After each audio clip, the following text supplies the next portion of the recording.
anges, les pierres se lèveront pour t'acclamer.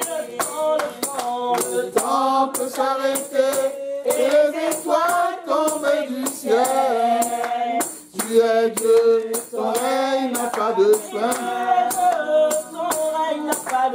Tu es Dieu, ton règne n'a pas de fin. Tu es Dieu, ton règne n'a pas de fin.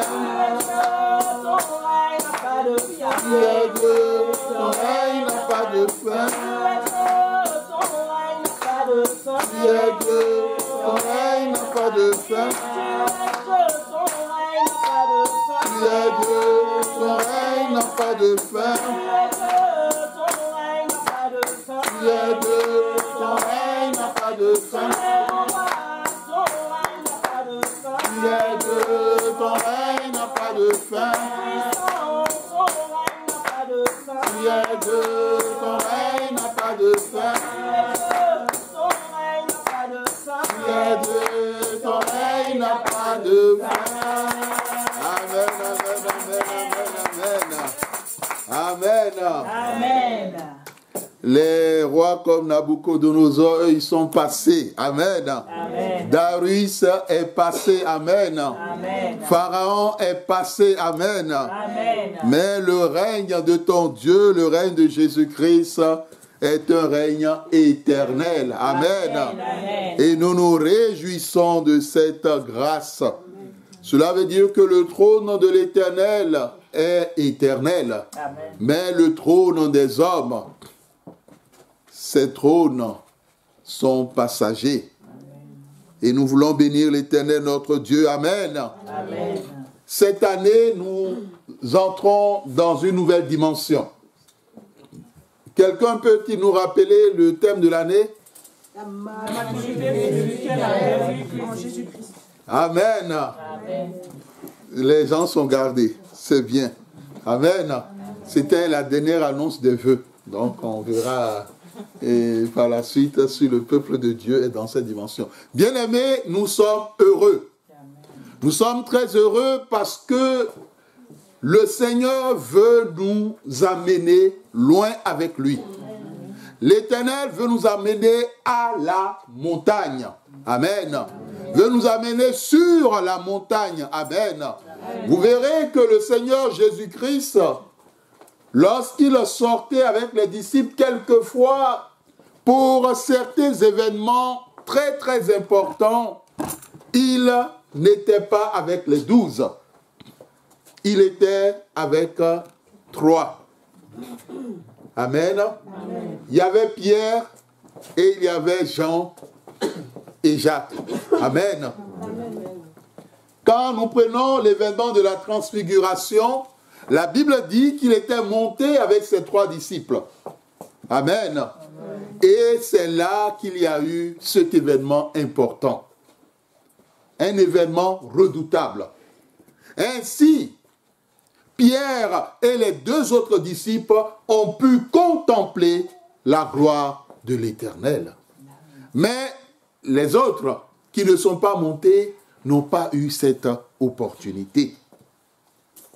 Cela veut dire tout simplement que au cours de cette année, la première chose que nous demandons à Dieu, c'est qu'il t'accorde sa santé. Amen. Lorsque tu es en bonne santé, tu pourras être là tous les dimanches. Afin de pouvoir te nourrir de la parole de Dieu. De pouvoir atteindre cette maturité que l'Éternel, le Dieu Tout-Puissant, non seulement veut te révéler, mais veut accomplir dans ta vie. La parole que nous écoutons, elle est esprit et elle est vie. Et nous allons lire dans le livre de Marc, chapitre 1, les versets 21 au verset 28.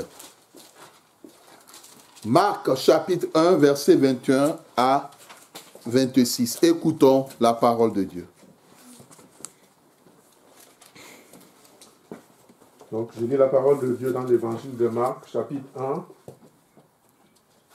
verset versets 21 à 26. Versets 21 à 28.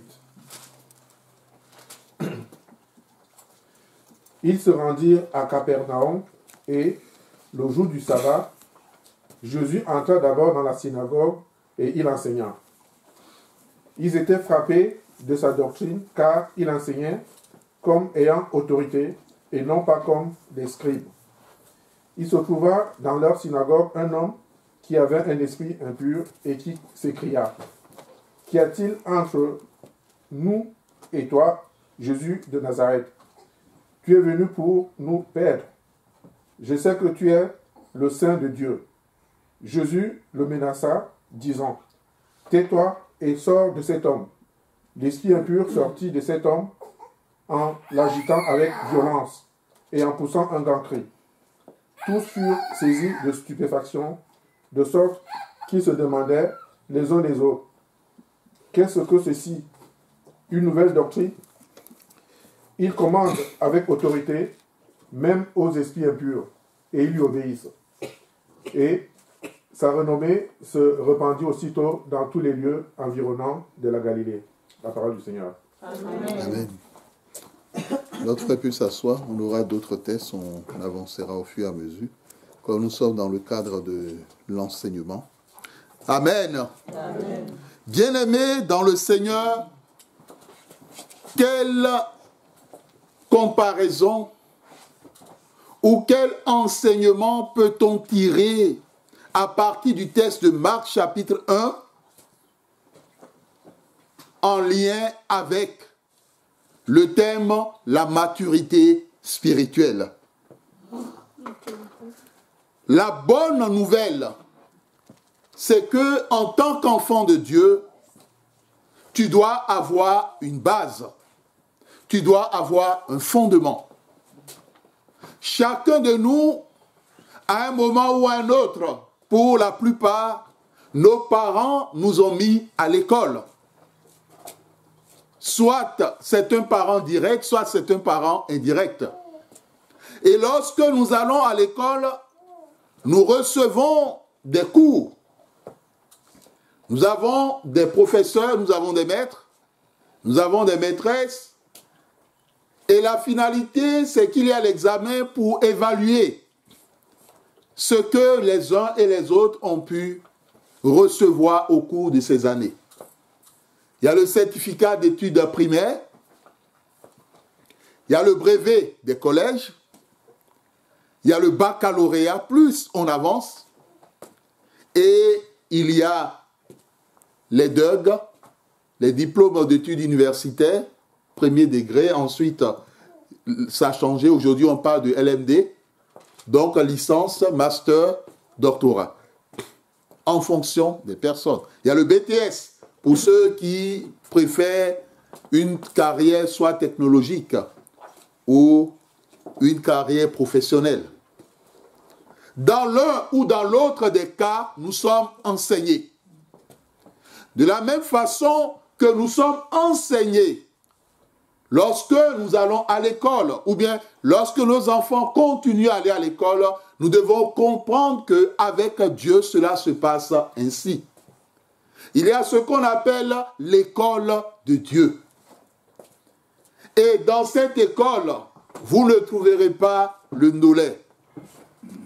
Dans cette école, vous ne trouverez pas le saka-saka.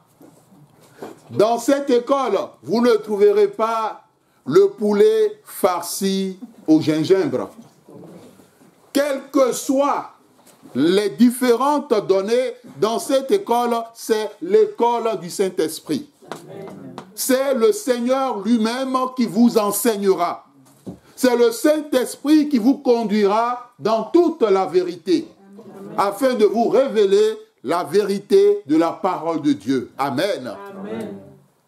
Bien-aimés, la Bible dit que l'homme ne vivra pas de pain seulement, mais de toute parole qui sort de la bouche de Dieu. Nous allons demander à notre frère de nous lire Matthieu 4, 3 à 4.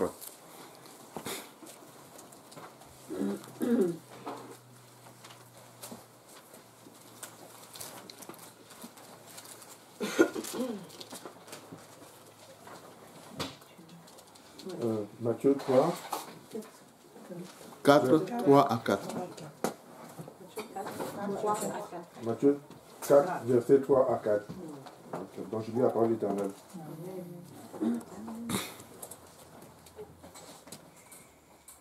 Le tentateur s'étant approché de lui, dit, si tu es le Fils de Dieu, ordonne que ces pierres deviennent des pains.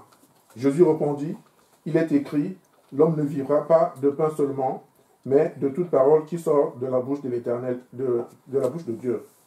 Amen. Amen. L'homme ne vivra pas de pain seulement, mais de toute parole qui sort de la bouche de Dieu. La Bible nous dit, rendez à César ce qui appartient à César et rendez à Dieu ce qui appartient à Dieu. Lorsque tu prends 100 kilos en 2 semaines de nourriture, il faut que tu aies aussi 100 kilos en 2 semaines de la parole de Dieu. Amen. Amen, amen. Amen. Aujourd'hui, nous avons plusieurs enfants de Dieu qui sont joufflus. Amen. Mais ils sont joufflus physiquement. Mais spirituellement, ils ont le kwashiorkor. Amen. Cela, c'est une maladie. C'est des maladies comme le marasme. Lorsqu'il y a une carence, il y a une carence en certaines vitamines au niveau de l'être humain. Ces derniers, au niveau physique, l'on constate qu'il n'y a aucune forme. Amen.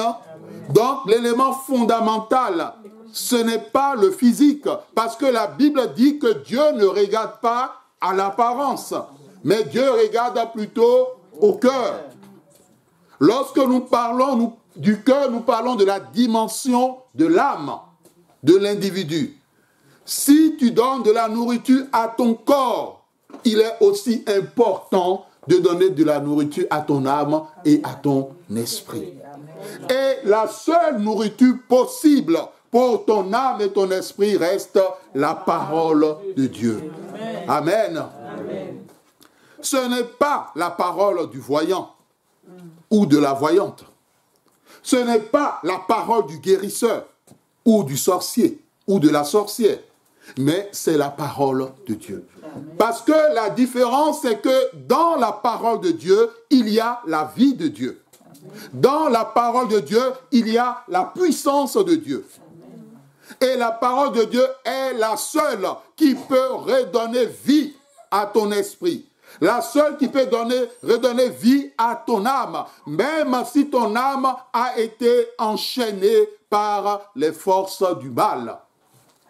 Bien-aimés dans le Seigneur, parler de la maturité spirituelle ne peut pas se faire sans la parole de Dieu. Cette parole que tu écoutes, cette parole dont tu te nourris. Jésus-Christ l'a dit, tu es un homme, tu es une femme, et l'homme ne vit pas seulement de pain. Amen. L'homme ne vit pas seulement de la viande de poulet, de la viande de bœuf, de la viande de porc, quelles que soient les viandes que nous pourrons citer, quelles que soient les nourritures. L'homme ne vit pas seulement de ça, parce que tous ces éléments contribuent simplement au bien-être du corps. Mais ces éléments n'ont aucun effet, aucun impact sur l'âme et sur l'esprit. Amen. Bien-aimés dans le Seigneur, il y a certains parents qui s'énervent quelquefois parce qu'ils se disent « Je ne comprends rien.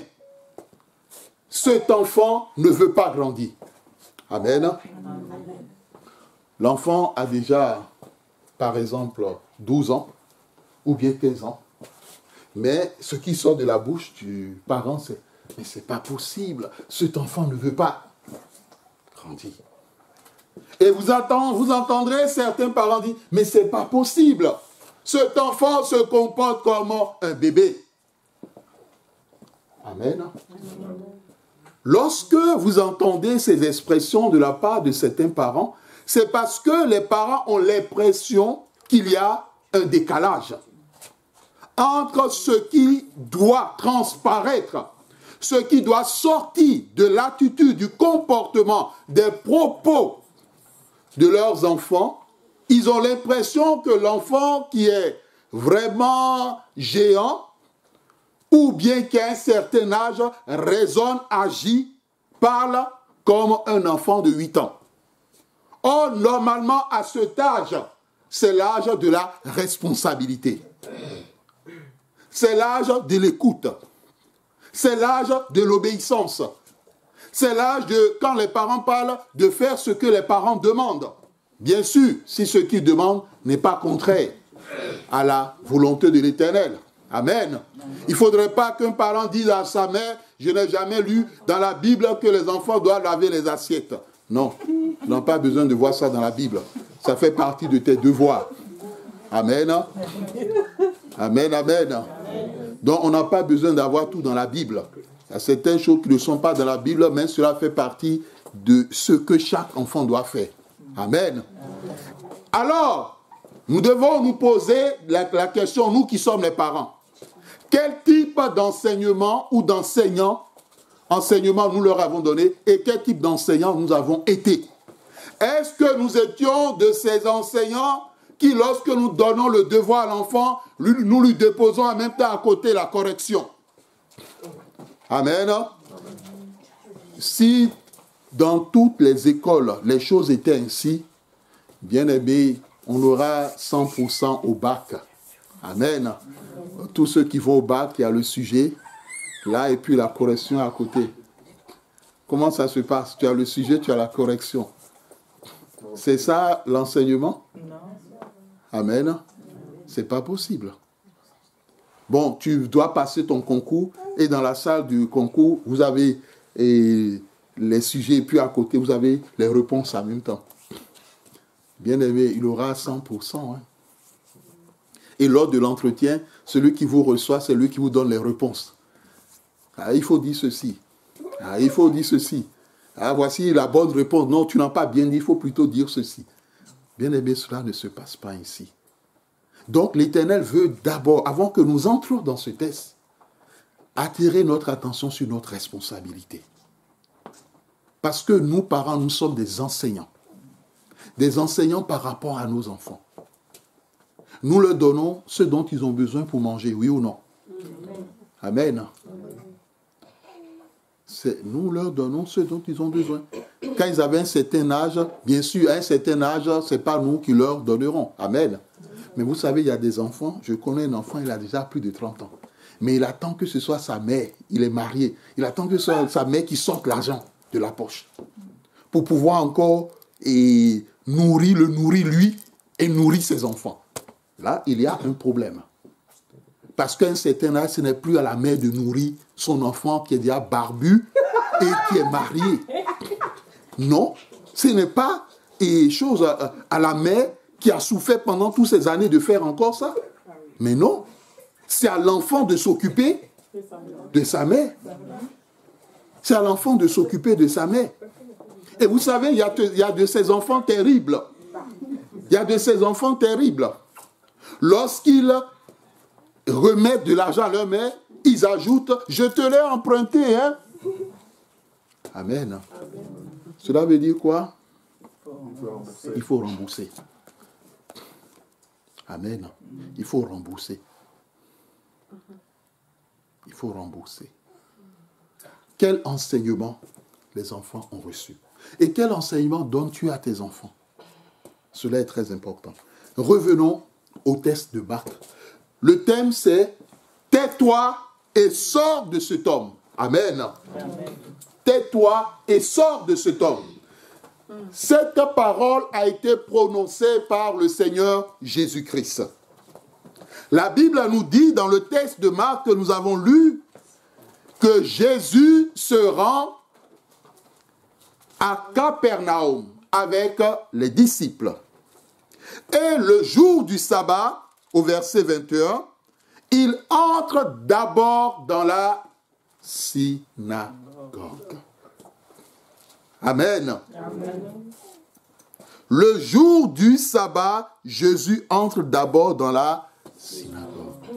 quel que soit l'endroit où tu peux te trouver sur cette terre, le sabbat appartient à Dieu.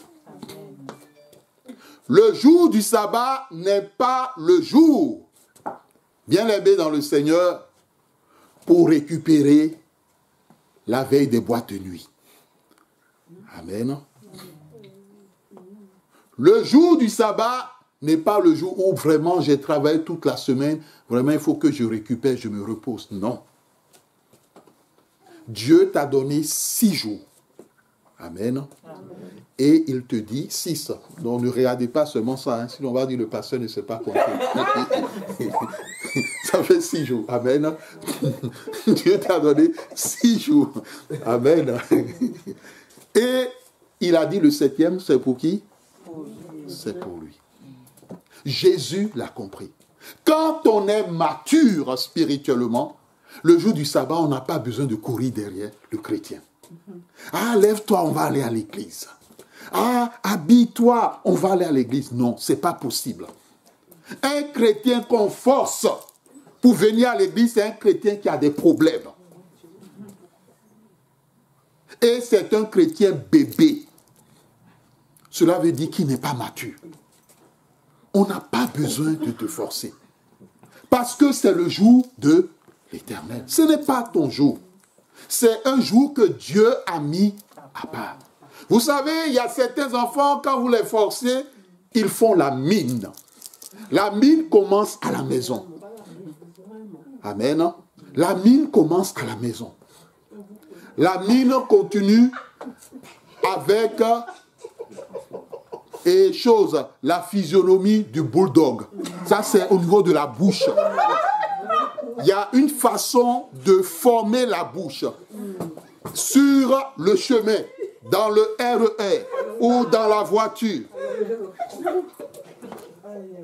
La mine continue avec une attitude de prisonnier. Parce que la personne va s'isoler dans un coin pour dire qu'il n'est pas d'accord, il n'est pas content. Et on ne le force pas. Et l'ami continue avec des propos, en tout cas je serai majeur un jour.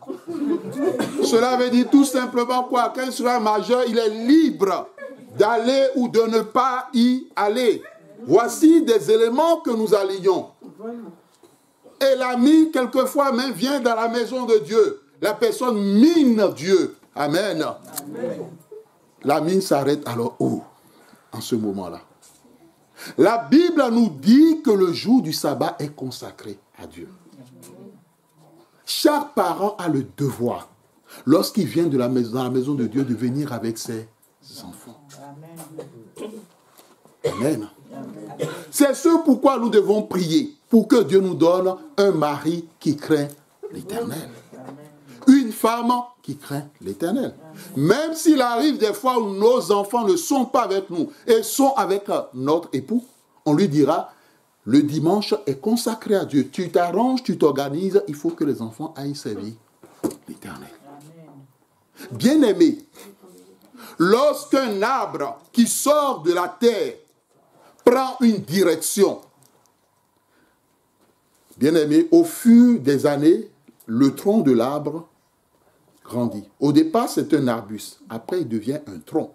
Et il prend une direction. Quand il prend la direction, ne pensez pas que c'est maintenant que vous allez lui tourner à droite ou tourne à gauche, hein, ou tord-toi à droite, tord-toi à gauche. Non. Quand il prend tout droit, vous le verrez aller tout droit. Cela veut dire que si ton enfant, tu ne lui as pas communiqué l'amour de Dieu, tu ne lui as pas communiqué le fait qu'il puisse aimer l'Éternel, alors tu as du travail. Parce qu'à un moment donné, la bénédiction de l'Éternel va s'arrêter dans ta famille. Amen. La Bible nous dit que la bénédiction de l'Éternel se tend sur 1000 générations. Et ceux qui doivent communiquer cette bénédiction, ce sont tes enfants. Tes enfants le communiquent aux enfants de tes enfants. Et cela continue. Mais lorsque toi, à ton niveau, tu laisses cette porte se fermer, ce ne serait plus la bénédiction, mais ce sera la malédiction. Et le diable fera de ta descendance ce qu'il veut. C'est ce pourquoi nous, parents, nous avons un devoir. Montrons le chemin à nos enfants. Et c'est ce que dit la Bible. Et c'est ce que Salomon dit. Pendant qu'il est encore jeune, indique-le la voie du Seigneur. Afin que devenu grand, il ne s'en écarte pas. Ou bien ne s'en détourne pas. Amen. Amen. Le sabbat appartient à Dieu. Un chrétien mature le sait. Un chrétien, on n'a pas besoin de le bousculer, de lui parler, de lui répéter. Non. Il sait que ce jour-là appartient à Dieu. Et ce jour-là, sa place est dans la maison de Dieu. Mais il ne vient pas dans la maison de Dieu pour venir écouter, pour repartir. Non.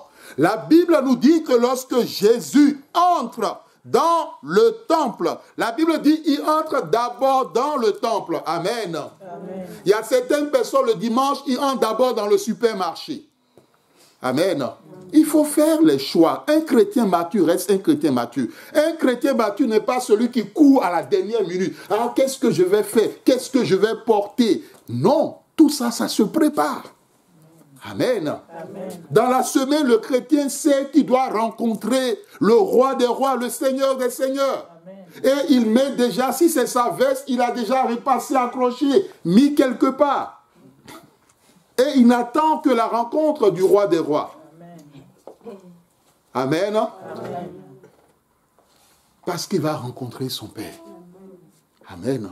Celui qui est au-dessus de tout nom, de toute autorité, de tout pouvoir, de toute puissance. Celui-là dont le nom est l'Éternel des armées. Amen. C'est lui que tu rencontreras. Il y a certaines personnes, lorsqu'ils doivent rencontrer leur banquier, ils ont une façon de s'habiller. Amen. Surtout d'autres, quand ils doivent faire un prêt, ils mettent la cravate, quoi. Amen. Pour que le banquier se dise, il a au moins de l'argent. Pour qu'il s'habille comme ça, il doit avoir un revenu quelque part. Amen. Amen. Non, les gens n'ont pas un seul compte. Amen.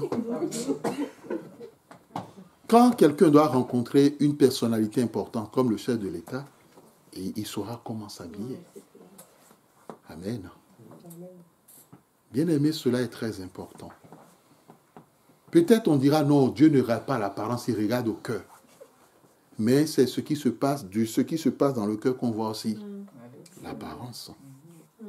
Amen. Amen. Et quand tu viens dans la maison de Dieu, c'est pourquoi.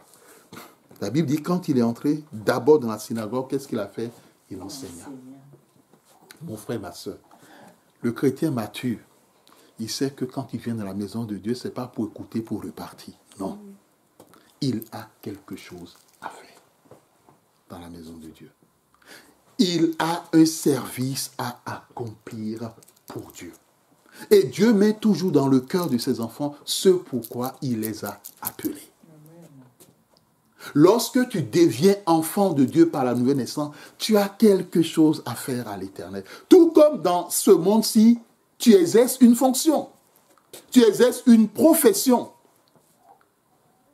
Dans le monde, tu exerces une profession. Mais à plus forte raison, dans la maison de l'Éternel.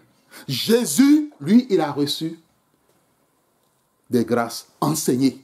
Et quand il entre, il enseigne. Amen. Mais quand toi tu entres, qu'est-ce que tu fais? Amen. Rapproche-toi des ministres, dis, mais moi, Dieu m'a donné tel don, tel talent. Comment est-ce que je peux mettre cela au service de l'Église? Le talent n'a pas besoin nécessairement d'être spirituel. Ça peut être autre. Ah bon, moi j'ai cette grâce par rapport à tout ce qui concerne le bricolage. Amen. Si tu ne l'as pas, ne le dis pas. Amen. Non, c'est important. Amen.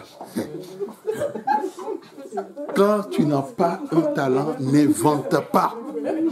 Ne dis pas que tu as le talent. Amen. Tu n'as pas le talent de plombier, ne dis pas que tu peux réparer. Parce que tu vas tenter, tu vas tout abîmer. Et le frère, la soeur va se retrouver dans les problèmes. Amen. Chacun a un talent. Chacun a un don. Jésus, il entre pour ça. Dieu ne veut plus désormais que tu entres un dimanche dans sa maison et que tu répartes comme tu es venu. tu as toujours quelque chose à faire pour l'Éternel. Amen. Amen. Si tu ne le sais pas, demande à l'Éternel. Amen. Sinon, le chrétien qui fonctionne comme ça, il vient, il écoute, après il repart comme ça, il est encore enfant, il est encore bébé. Il est encore bébé. Parce que dans la maison de Dieu, il y a toujours quelque chose à faire. Il y a toujours quelque chose à faire dans la maison de l'Éternel. Amen. Amen. Vous voyez par exemple la conseillère. Le dimanche, elle est au four et quelquefois au moulin. Mais le fait de pouvoir les choses filmer ou bien, quelqu'un d'autre peut le faire. Amen. Amen. Quelqu'un d'autre peut le faire. Quelqu'un peut dire, mais et bon, je ne sais pas comment ça se passe, mais est-ce que vous pouvez me montrer comment ça se passe? J'aimerais que lors des messages, et moi je suis prêt à pouvoir et mettre les choses en place pour que ça passe. Amen. Chacun de nous, merci. Oui, j'ai compris. Les enfants comprennent les choses plus vite que nous les adultes. Amen. Surtout les bébés. Amen. Bien-aimé dans le Seigneur, tu as toujours quelque chose à faire dans la maison de Dieu. Jésus a enseigné. La Bible dit que les gens s'étaient frappés parce que Jésus enseignait, comme on le dit, le texte grec, avec autorité. Il enseignait un homme qui avait autorité. D'autres textes disent, il donne son enseignement avec autorité. Amen. Amen. Enseigner comme un homme qui avait autorité. Nous allons lire deux textes. Luc 9, 1 à 2 et Luc 10, 17 à 21. Luc 9, 1 à 2.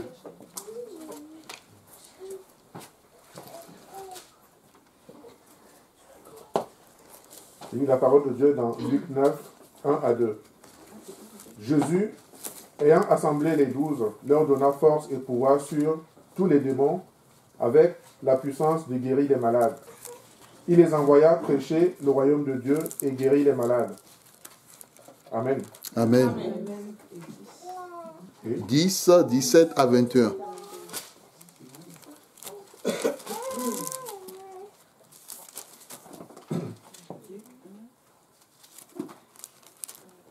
Les 10, 17 à 21. Les 17, non. Les 70 revinrent avec joie, disant, Seigneur, les démons même nous sont soumis en ton nom. Jésus leur dit, je voyais Satan tomber du ciel comme un éclair. Voici, je vous ai donné le pouvoir de marcher sur les serpents et les scorpions et sur toute la puissance de l'ennemi, et rien ne pourra vous nuire. Cependant, ne vous réjouissez pas de ce que les esprits vous sont soumis, mais réjouissez-vous de ce que vos noms sont écrits dans les cieux.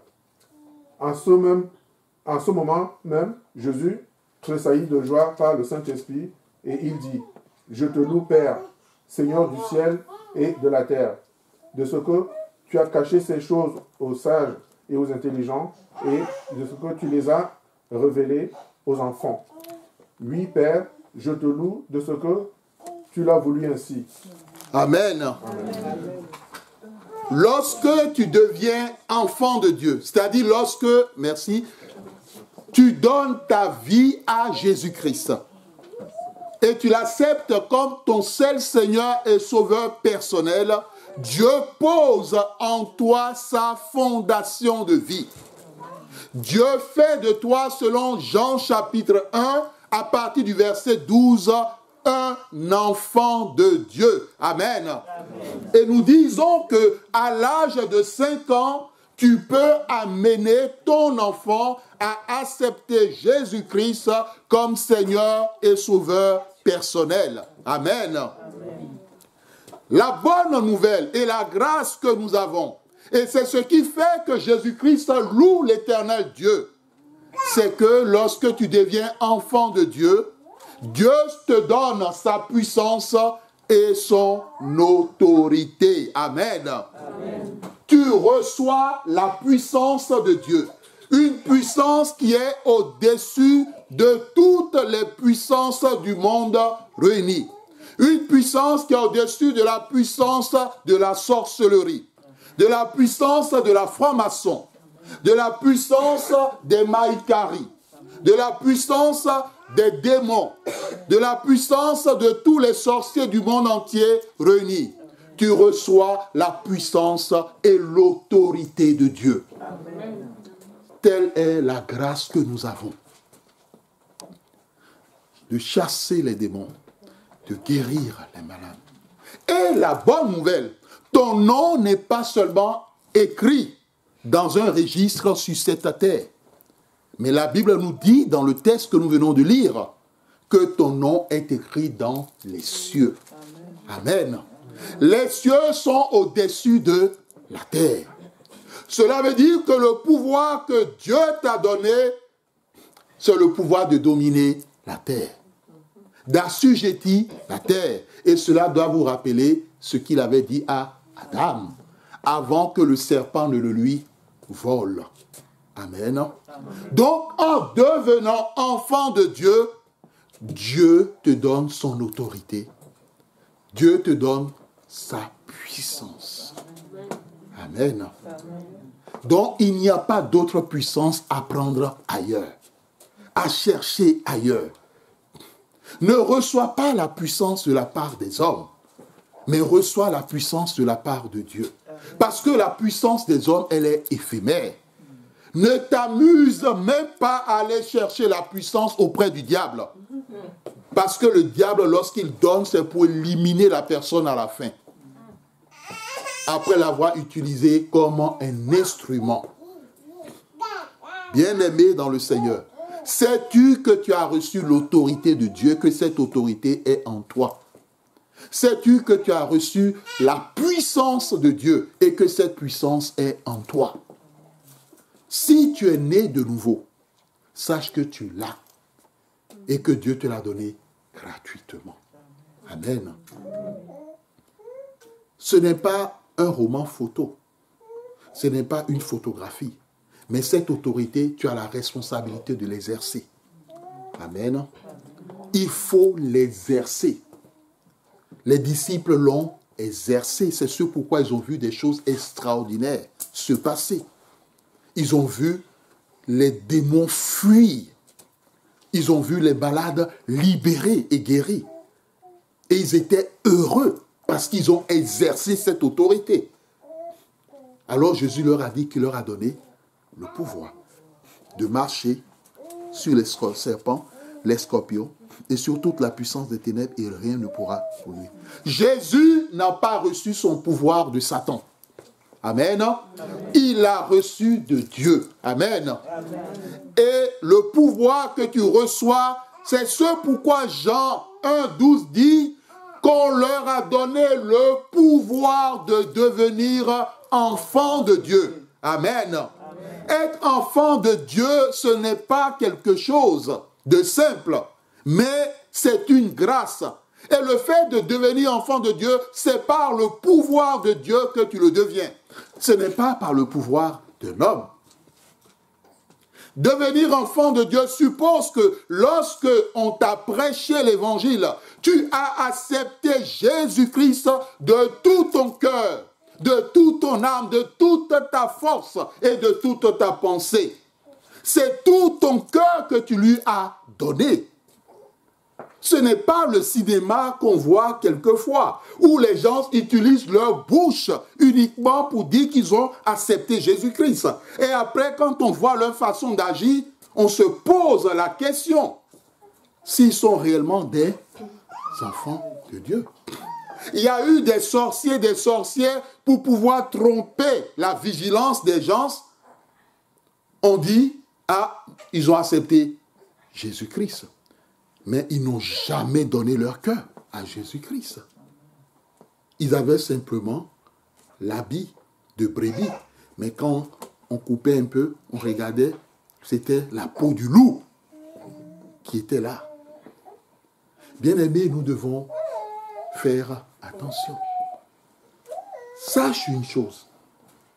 Avec Dieu, c'est la vérité. Quand tu dis tu acceptes Jésus, tu le fais de tout ton cœur.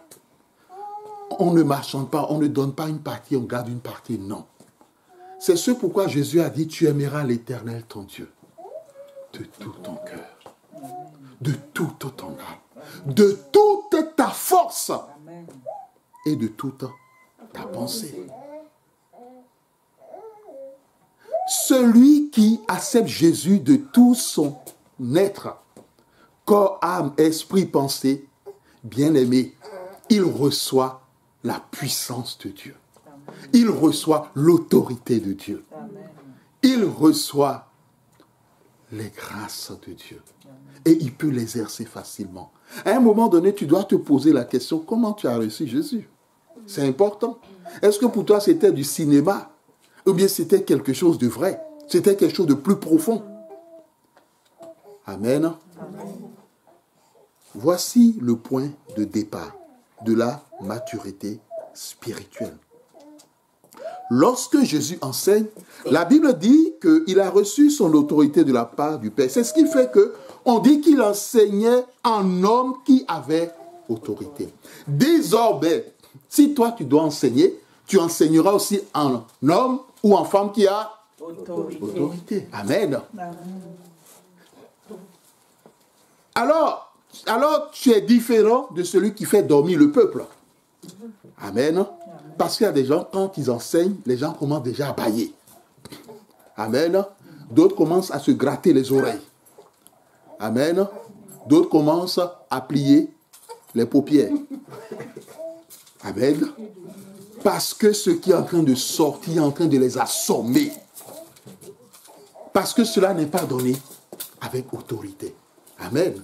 Lorsque tu prêches, tu annonces l'évangile. Parce que évangéliser, c'est quoi? C'est crier fort. Amen. C'est le kérousso en grec.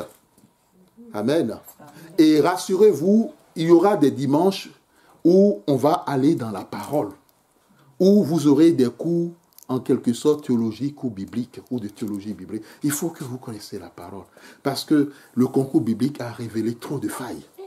Trop de failles. Amen. Parce qu'il y a des gens qui ne connaissent pas les premiers livres, les 4 premiers livres de la Bible. Là, il y a quelque chose qui ne va pas.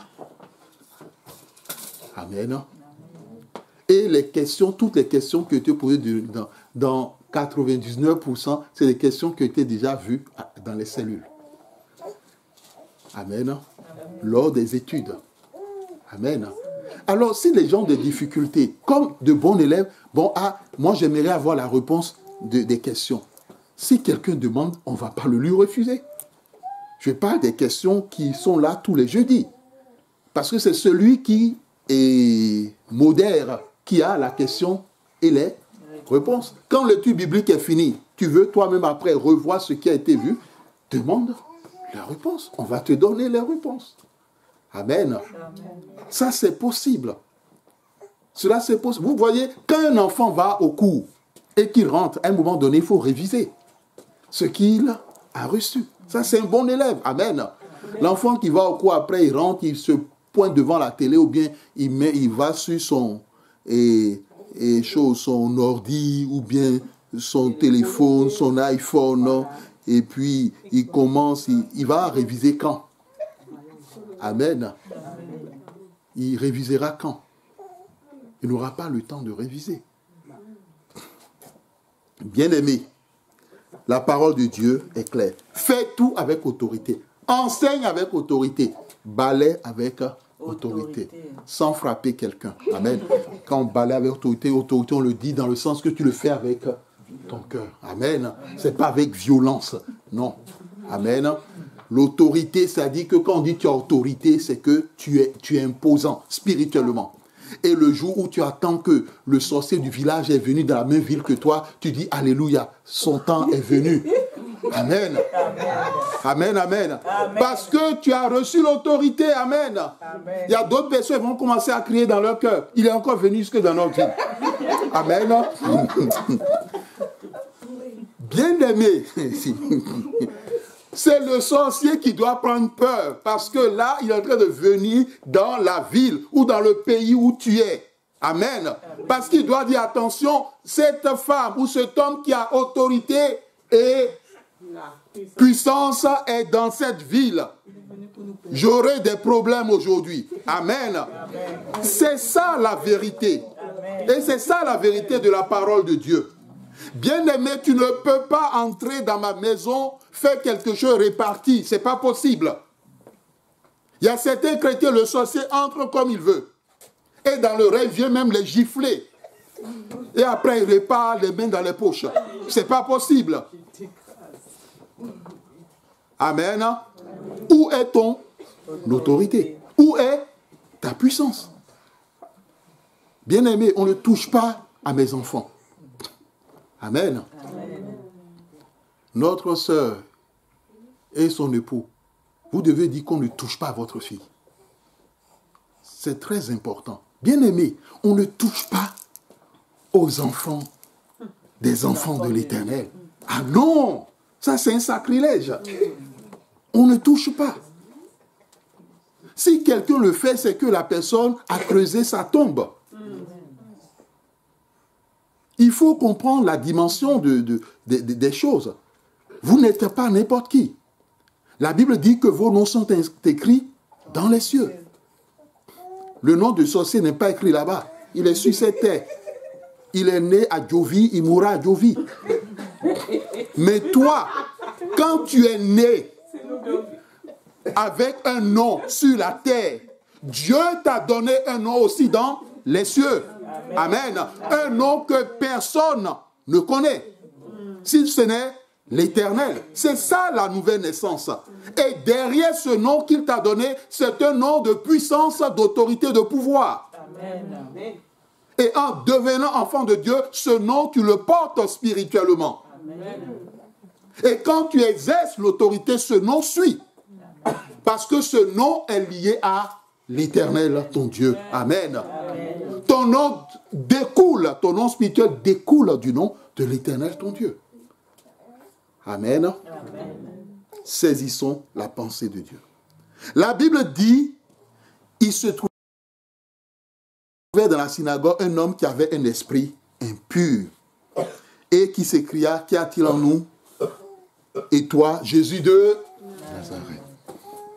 Bien-aimé, il faut comprendre la révélation de la parole de Dieu. En tant que chrétien mature, tu dois comprendre que dans l'église, il peut avoir des démons. Qu'est-ce dit l'église? Je parle de l'église en général. Il peut avoir des démons. Et dans l'église, il peut avoir des personnes qui ont des démons en eux. Ou des personnes qui ont des esprits mauvais en eux. L'esprit mauvais, c'est qui? L'esprit mauvais est différent du mauvais esprit. L'esprit mauvais, c'est l'esprit d'un homme ou d'une femme, soit de la famille ou bien qui n'est pas de la famille, qui se trouve dans la sorcellerie et qui a fait pacte avec le diable. Amen. Le mauvais esprit, c'est le démon. Nous sommes dans la question de la maturité spirituelle. Il faut comprendre les choses. Si quelqu'un vous raconte du n'importe quoi, vous allez sur Internet, les gens racontent, ah non, un démon ne peut pas être dans un homme. Ça, c'est des histoires. La Bible dit les choses telles qu'elles sont. Et la Bible ne ment pas. Amen. La Bible ne ment pas.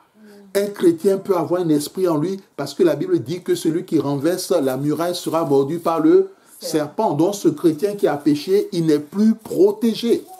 L'ennemi peut le toucher. C'est ce qui fait que lorsqu'un chrétien désobéit à Dieu, la première chose, c'est de tout faire pour se réconcilier avec Dieu, quelle que soit la faute commise. Parce que lorsque Dieu lave et Dieu absout, la personne est justifiée. Et Satan n'a plus de droit sur la personne. Mais si la personne ne règle pas la chose avec Dieu et laisse les choses traîner, le diable va se frotter les mains. Il entrera comme il veut. Il fera ce qu'il veut. Parce qu'en ce moment-là, le chrétien n'a plus le statut de fils, mais il a le statut d'esclave. Parce que ce péché-là l'a rendu esclave. Lisez le texte de Jean, chapitre 8. Vous verrez ce que la Bible et le Seigneur Jésus-Christ dit. Qu'y a-t-il entre nous et toi, Jésus de Nazareth? On parle à des chrétiens matures et on parle des choses qui sont matures. Donc, la réalité des démons existe. Les sorciers existent, les démons existent, les gens qui font du mal existent. Si quelqu'un veut vous utiliser une philosophie, la raison pour vous faire croire le contraire, c'est que des mensonges. Parce que le diable aussi est capable de faire croire aux gens que ça n'existe pas. Amen. Bien-aimé, Jésus de Nazareth. Donc, au fond, lorsque vous naissez quelque part, soit vous grandissez au même endroit, soit il arrive que vous quittez là et vous grandissez ailleurs. Jésus est né à Bethléem.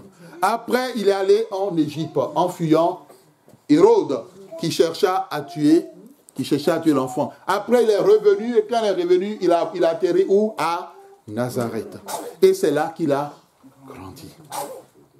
Cela veut dire que lorsque le démon qui est dans l'homme l'appelle ainsi, c'est qu'au moment où Jésus grandissait, lui, il était là. Amen. Il a tout suivi. Et sachez que ce type d'esprit existe. C'est ce qui fait que certaines personnes se retrouvent dans leur rêve dans des endroits où ils ont grandi. Tu n'as rien à faire dans des endroits où tu as grandi. Tu es à Paris, tu rêveras de Paris. Amen. Tu n'as pas rêvé d'un coin de Nkolo, quoi là, du Cameroun. Non. Non. C'est pas possible. Tu fais quoi là-bas dans ton rêve? Tu fais quoi? Tu fais quoi là-bas? Tu fais quoi dans l'endroit où tu as grandi? Tu n'as rien à faire là-bas. Lorsque quelqu'un est confronté à cette réalité, c'est qu'il y a un esprit qui est lié à cet endroit, qui le suit et qui le poursuit.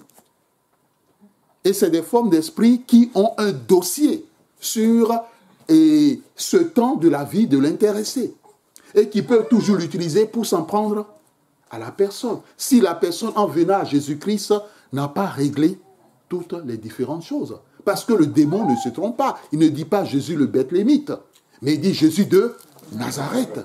Celui qui a grandi à Nazareth. Amen.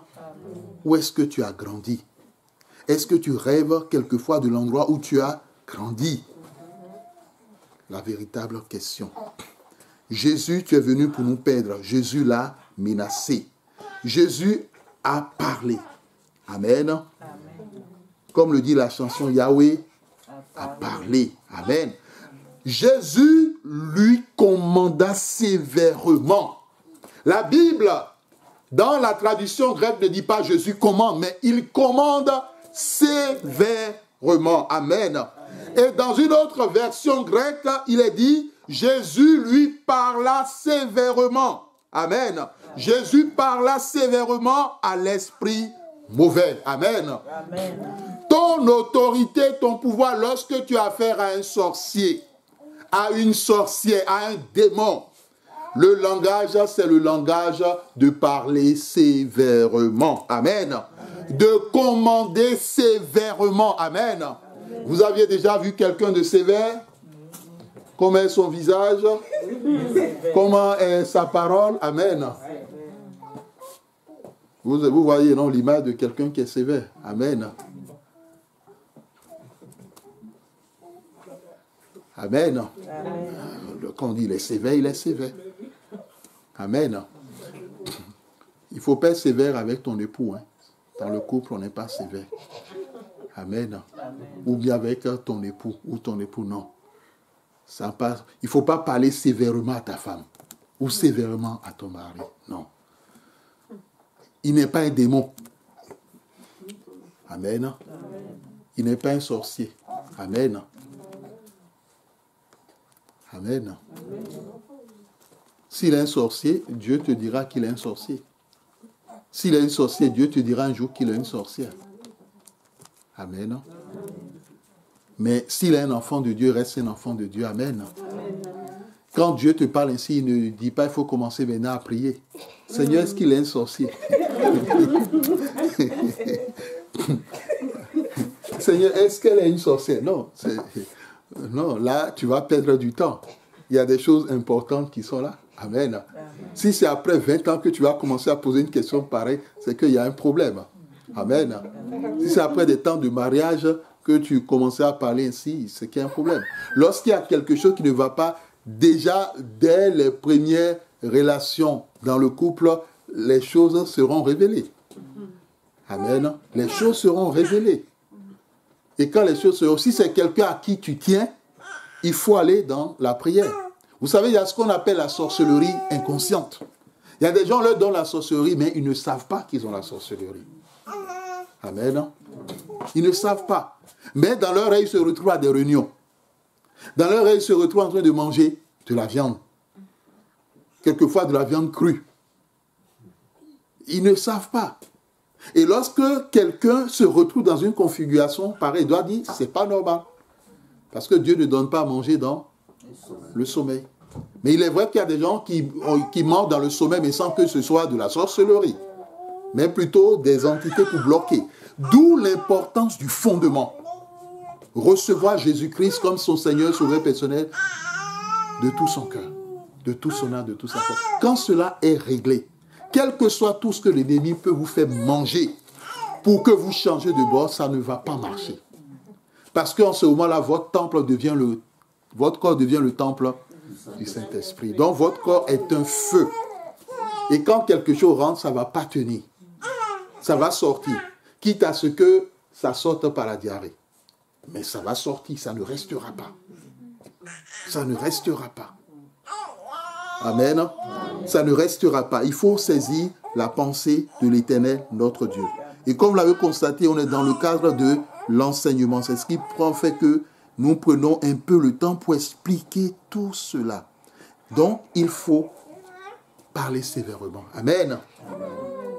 Aujourd'hui, moi-même, j'ai été enseigné par Dieu. Parce que quand j'étais pas encore ministre, quand on nous parlait de tout ce qui concerne la donnée l'exercice de l'autorité du pouvoir, on entendrait des termes, je te commande.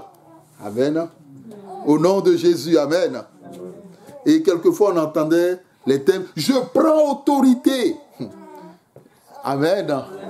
Vous savez, tu as déjà autorité sûre. Donc, tu n'as même plus besoin de prendre encore. Amen. Amen. Il faut comprendre la pensée de Dieu. Parce que Jésus a dit une seule chose, tais-toi et sors de cet homme. C'est tout. Tous les paraphrases du début, là, on n'en a pas besoin. Il faut aller directement. Parler sévèrement. Amen. Bien-aimés dans le Seigneur, je vous ai déjà parlé, pour finir, de cette fois où j'ai été attaqué dans le sommeil, où, voulant parler, je ne pouvais pas parler, voulant bouger, je ne pouvais pas bouger, voulant sortir, rien. C'était comme ce qu'on appelle une paralysie. Ça, c'est ce que les esprits d'oppression, ils aiment faire cela. Et à un moment donné, j'ai commencé à crier le nom de Jésus. Et finalement, je me suis réveillé. Mais en ce moment-là, j'étais déjà enfant de Dieu. Dans mon cœur, je dis, ah, quelqu'un a osé. Ah, bien aimé, quand je me suis réveillé, c'était ma première réaction. Ah, j'ai dit non, c'est pas possible. Ah, non, non, non, non. Non, ah, j'ai dit non. Ah, j'ai dit, mais c'est grave. C'est ce qu'on appelle le crime de lèse-majesté. J'ai dit, mais non, qui a osé? Ah, c'est fini pour la personne. Bien aimé, je vous dis les choses comme je les ressentais. Et là, je me suis levé. Le bonhomme, il était là, dans la chambre. Spirituellement, il était là, parce que je sentais sa présence. J'ai fait comme quelqu'un qui ne comprenait rien, quoi, de ce qui lui était arrivé. Donc, je me suis levé et tranquillement, j'ai saisi l'épée. Le combat spirituel reste le combat spirituel. J'ai dit, il ne faut pas qu'il voit ça. J'ai dit, Seigneur, donne-moi l'épée. Dans mon cœur, j'ai prié. Et l'Esprit de Dieu m'a indiqué la direction où il était caché. Et là, et j'ai fait comme quelqu'un qui voulait sortir de la chambre. Et puis, bien aimé, j'ai frappé. J'ai frappé de toutes mes forces, sans m'arrêter. Et quand j'ai fini, j'ai dit, ah oui, là, je me sens, oui, là, c'est accompli. Là, je dis, là, c'est réglé. Amen. Depuis ce jour-là, ceux dont je vous parle, ça fait plus de 20 ans, ils n'ont plus jamais. Parce que, vous savez, quand quelque chose se passe, ils sont informés dans leur royaume. Ils sont au courant. Et tous sont au courant. Alors quand on dit à un, vas-y, il va dire non, toi, vas-y. Amen. Si tu veux mourir, vas-y. Bien-aimé, il ne faut pas jouer avec les enfants de Dieu. Parce que c'est Dieu qui combat pour nous. Que le Seigneur bénisse sa parole dans notre cœur. Amen.